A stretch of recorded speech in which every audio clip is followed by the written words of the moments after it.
Good afternoon, everyone. Thanks for joining me in this video. Today is Tuesday, the 19th day of August, 2025. I want to react to the arrest of the two leaders of Al-Qaida terrorists in Nigeria. The two leaders of Al-Qaida terrorists, they were arrested, and this was made known by the Office of the National Security Advisor, and also the Nigerian military also had a briefing talking about how they were arrested. And everybody, are happy that these people have been captured. So in this video, I am going to talk about why Nigeria has strength when it comes to foreign terrorists in Nigeria, but they protect the internally built terrorists in Nigeria. About a year ago, the Israel ambassador to Nigeria accused Iran of trying to destabilize Nigeria by sponsoring an Al-Qaida group in Nigeria. Nigeria government dismissed the report. So many people dismissed the report. Now, among these two people that were arrested, one of them was trained in Iran. And I did my finding. I discovered that Iran has a base for Al-Qaida terrorists where they train them, where they carry out operation. But that is not the concept of this video. The concept of this video is that everybody is happy. I am happy that these people were arrested. I have always maintained that if Nigeria is a free state, if Nigeria is a free nation, if not that Nigeria is under bondage, captured by some group of terrorists, if not, there is no terrorist group organization Nigeria cannot wipe out within 24 hours or 48 hours. There is none. So if Nigeria mean that they are going to capture any terrorist group, they will do that. But they don't want to, because Nigeria government, the officials, are sponsors of so many terrorist organizations in Nigeria. I'm not saying allegedly. I'm saying based on facts and evidence available. So everybody is happy that these two people were captured. But who formed Boko Haram? Who gave Boko Haram members Commission of Religious Affairs? A politician that is still moving up and down. These people imported the most dangerous terrorists on earth now, who are the bandits. Every day they kill minimum of 100 Nigerians. No data, no record. All the whole villages have been occupied by these people, burning down houses, ethnic cleansing. They were imported by Nigerian politicians. And Nigerian politicians admitted on national televisions and everywhere that they did. On September 15, 2021, Saudi Arabia released the names of people who are terrorism financiers in Nigeria. Guess what? They were all linked to late Buhari's administration.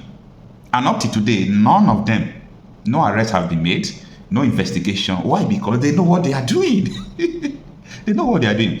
All these things are not laughable, but it makes me laugh because, people are being deceived. So there is a noise about these people being arrested, and I'm happy. I'm happy that these people were captured. It further reveals a lot of things. That if Nigeria wanted to stop Boko Haram, they could have done that.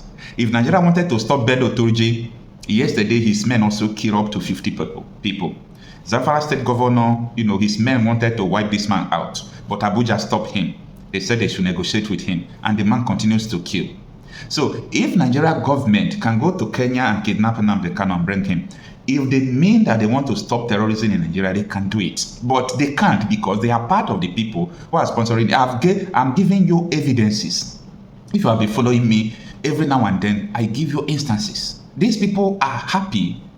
They are genuinely, proud that they imported terrorists into Nigeria, because they used to say it everywhere. The evidence is everywhere. I can't even, talk about all these things without mentioning Kunle Olawumi, who was the head of military intelligence in Nigeria. He said that, see, people in Aso Rock, senators, they are the terror financiers in Nigeria. They are sponsoring a military intelligence officer in Nigeria who have served for 36 years. He revealed such a statement, and everybody is keeping quiet. So even America has released a statement. America has been fighting this Al-Qaida. Okay, America has been fighting Al-Qaida with their name group and all those things. So America is even happy that Nigeria was able to arrest two terrorist personnel. I will say terrorist personnel if the statement is right. So the members of Al-Qaida, in fact, these are the two leading members of this group. And I would like you to dig deep about the personalities of these people, where they were trained. One of them was trained in Iran. So the foreign terrorists who are being hunted in Nigeria is very nice. But we want, if the Nigeria government dare to prove that they mean to stop terrorism in Nigeria, I challenge them to arrest Bello Turji. Bello Turji have exposed that Zamfara state government under Metawande, who is now the Minister of Defense, bought them Hinos, gave them money. The incumbent governor of Zamfara state said the Minister of Defense of Nigeria now is a part of the bandits who are killing almost 100 people every day. It's linked with the Minister of Defense. Nigeria is one of the most complicated countries in the world. But let's be doing our business, right? Everybody is doing their business. Try to bring investors if you want to bring to your community. Do your business as far as you are a happy slave. It doesn't concern you. But the real people are dying. And you can remain a happy slave forever. It doesn't concern anybody. This is so dangerous. It's unacceptable. Now, if what is going on in Kwara State right now, if people have not talked about it before, it will seem as if, let me say, it's just a new thing coming. Almost everything going on in Nigeria is people have been pre-informed. People have been pre-informed. Now, from Kwara State last year, I said if this terrorist begins operation, massively in Kwara State, that part of Southwest or Oyo and all those people should get ready because these people are going to spread down there. But they have also infiltrated so many parts of Nigeria, including the Southeast.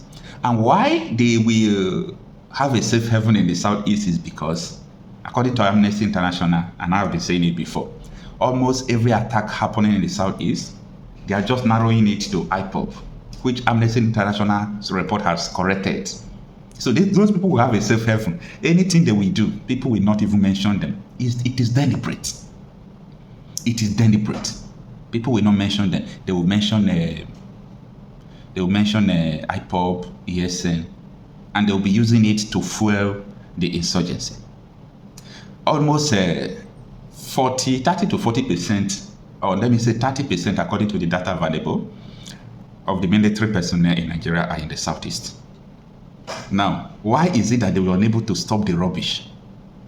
That is to tell you that these people don't have the will because there is something underlying. They don't have the will, not because if they want to do that, they will not do that. And that raises question to if actually what they were saying was true, that it was ipob. Amnesty International says it all. Anyway. This first briefing is in line with our continuous resolve to keep the general public abreast with the efforts being undertaken by the Office of the National Security Advisor in conjunction with the services, intelligence agencies, and other key stakeholders. Today, I'm glad to inform you that we have successfully concluded a high-risk, intelligence-led counter-terrorism operation, which led to the capture of the top leadership of Jama'atul Ansarul Muslimina fi Biladis Sudan, commonly known as Ansar, Nigeria's Al-Qaída affiliate. The group was first formed in January 2012 with a public declaration in Kanu. It emerged as a splinter faction from Boko Haram, positioning itself as a humane alternative.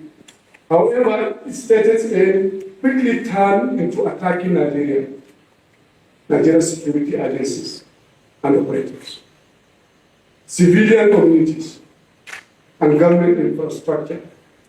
The group publicly displayed the setting sun logo of Al-Qaída in the Islamic Maghreb, signaling its ideological and operational alignment with global jihadist movement.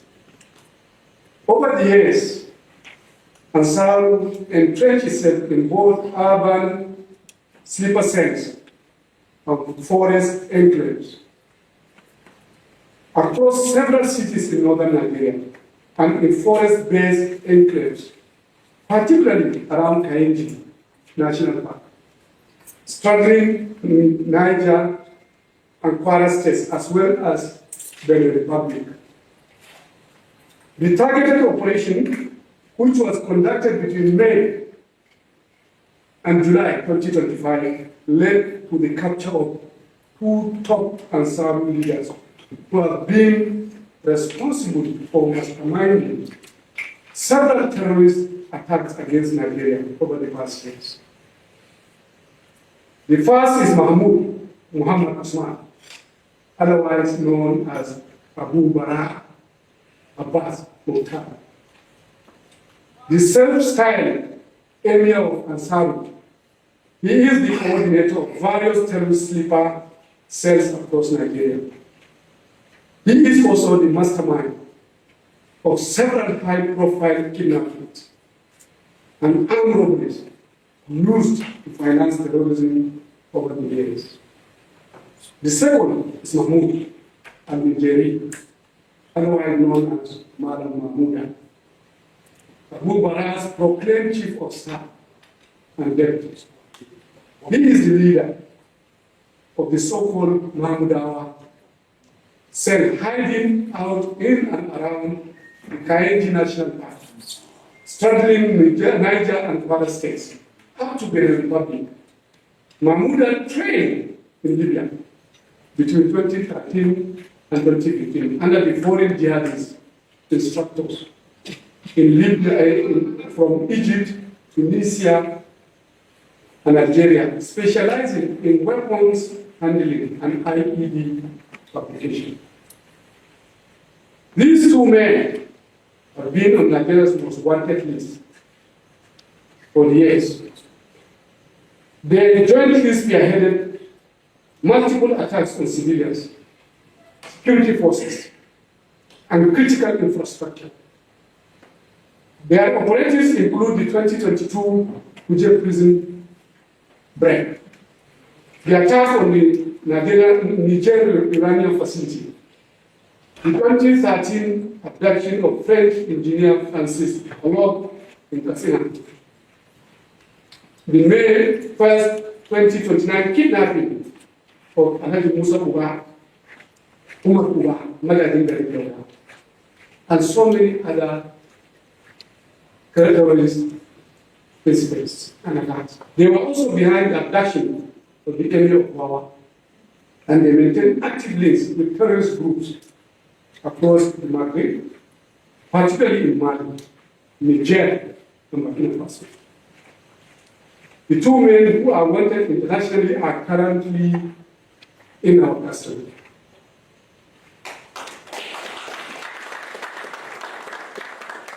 The capture of Abu Bara and Mala Mahmouda, the group's leaders and deputy commander, respectively marks one of the most significant achievements to date in our ongoing effort to rid Nigeria of the threat of terrorism. The successful decapitation of the leadership of this dangerous franchise marks the most decisive blow against Assad since its inception. This tribe has effectively dismantled its central command while paving the path for the complete annihilation of this group. This feat undoubtedly exemplifies Nigeria's advancing counter-terrorism capabilities. The precision operation followed months of deep surveillance, human intelligence, and technical tracking, which demonstrate enhanced sophistication and seamless interagency synergy. Let me use this opportunity to inform the public that in the course of the operation, our security forces captured and recovered valuable actionable intelligence. These include a cache of materials and digital evidence, which are all now undergoing forensic analysis. The findings from the analysis are expected to support our ongoing efforts to exploit this success, bring them to justice, and completely annihilate the residual of Ansar. Bring them to justice, like I said, and bring down the network and disrupt their foreign collaborators. The capture of Abu Bara and Mahmouda signals the beginning of the end or end to impunity for terrorist leaders in Nigeria. Nigeria will continue to pursue extremism with precision, resolve, and unwavering determination. The fight is far from over, yes, but the fall of Assad leadership represents a decisive step forward. At this juncture, let me appreciate His Excellency President Bola Ahmed Tinubu for his leadership, for his strategic guidance and support to all in all ramifications, which give us the impetus to continue to record successes. I must also appreciate the diligence of the armed forces. Thank you very much. And all our intelligence and security agencies, thank you so very much, all of you, who all tirelessly, collaboratively to achieve this target. Thank you very much. In conclusion, I would like to express our sincere gratitude to the media for your patriotism and relentless support to our drive to stamp out terrorism from our dear nation. Finally, let me reassure the Nigerian public, our public, Nigerians, that we will not relent in our drive to make Nigeria safe for all citizens. In recognition that national security is a shared responsibility, I urge all law-abiding citizens to continue to remain vigilant and volunteer timely information to security agencies for their employment.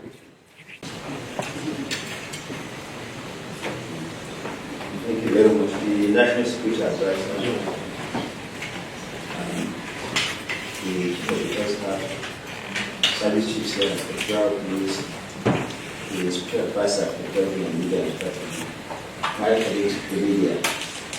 This indeed is a new dawn for Nigeria. I think what we have just witnessed is not often that we get. The federal government, under the able leadership of President Bola Ahmed Tinubu, has consistently maintained that Nigeria will indeed be free for all Nigerians. Therefore, what we have witnessed today is another indication of the commitment of not just the President, but all those who are saddled with the responsibility of ensuring that lives and property are protected in this country under the able leadership of the National Security Advisor and all the service chiefs.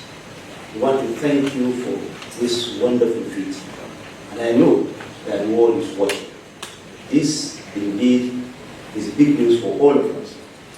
And to you, my colleagues in the media, let me use this opportunity to first reaffirm the commitment of the government of the border as a tool. And second, to plead with you, I have maintained consistently that you do not give seed your front babies or your tenants to these terrorist criminals who are trying day and night to make sure that all of us do not find place to sleep in this country.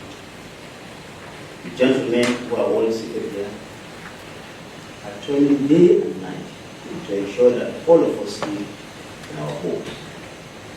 Therefore, extolling or showcasing or promoting the activities of these criminal elements does not in any way help our dear country. We all know that these are the enemies of Nigeria, and they must be treated as such. Those who are fighting terrorism in this country are being so, sometimes even paying by the supreme price for it. They are your friends, they are your brothers, they are your daughters, they are your sons.